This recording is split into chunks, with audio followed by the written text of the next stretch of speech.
इसलिए कभी भी खुद के मन में सवाल आना चाहिए। उनके मन में आया नीला क्यों पानी है, वो उसके बॉटम तक गए और जब जिस दिन उनके मन में ये सवाल आया उस दिन उसका जन्म हुआ। किसका? Scattering of light, dispersion of light.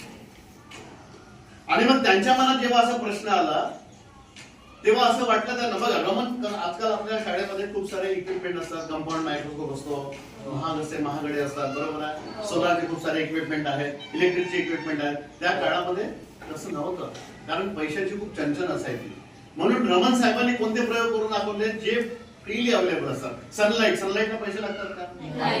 काचेचा तुकडा फ्री मिळतो, काचेच्या तुकड्यातून सनलाईट पास करणे, प्रिझम मधून सनलाईट पास करणे, डायमंड मधून सनलाईट पास करणे. डायमंड थोडा एक्सपेन्सिव्ह, पण त्यासाठी त्यांनी काय केलं, मग आपण चॅरिटेबल वर्क करतो. गणपतीच्या वेळेस वर्गणी मागायला येतात लोक, बरं येतात आपल्याकडे, काय फेस्टिवलचं वर्गणी मागायला येतात. तसं रमननी तेव्हा पैसे गोळा केले, लोकांना विज्ञानाबद्दल महत्व सांगून कम्युनिटी सुद्धा आरामात तयार झाली आणि त्या दिलेल्या पैशातून त्याने डायमंड विकत घेतले आणि डायमंड मधून काय पास केले? सनरेज पास केले.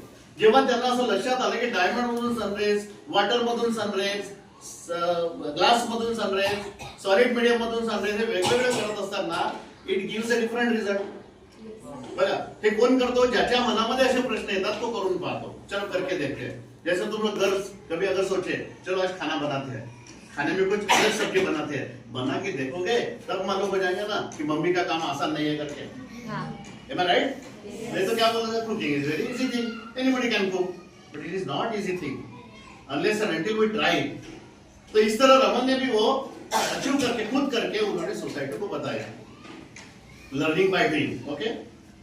आणि त्या डिस्पर्सन ऑफ लाईटचा, स्कॅटरिंग ऑफ लाईटचा शोध लागला. हा शोध इतका चांगला विद्यार्थ्यांना इतका चांगला होता की तो थिअरी ऑफ रिलेटिव्हिटी जेव्हा आइन्स्टाईनने शोध लावला, अल्बर्ट आइन्स्टाईनने थिअरी ऑफ रिलेटिव्हिटीचा जेव्हा शोध लावला तेव्हा त्यांना तो हेल्पफुल झाला आणि नकळत जो ऍटम बॉम्ब तयार झाला, ऍटॉमिक एनर्जी तयार झाली, त्याला सुद्धा तो शोध कारणीभूत ठरला. म्हणजे इंटर असोसिएशन असतात बघा.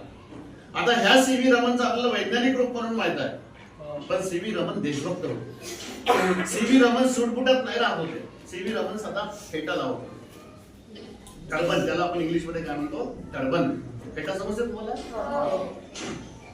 आणि फेटाच लावून ते पुढे वावरायचे कारण त्याला आपल्या भारतीय असण्यावर, भारतीय पेहरावर खूप अभिमान होता. इतका चांगला दर्जा असूनही, शास्त्रज्ञ असूनही त्यांना इगो नव्हता. आजकाल तुम्ही सोसायटीमध्ये बघता थोडीशी हुशारी आली, 99% मार्क आले तर लोक हवेत उडतात. बरोबर आहे? आणि त्याच्यापेक्षा जास्त जर आले कदाचित हे ऍडिशनल मार्क बघून आजकाल 100 जेव्हा जातात तर अमुक याचे मार्क त्याचे मार्क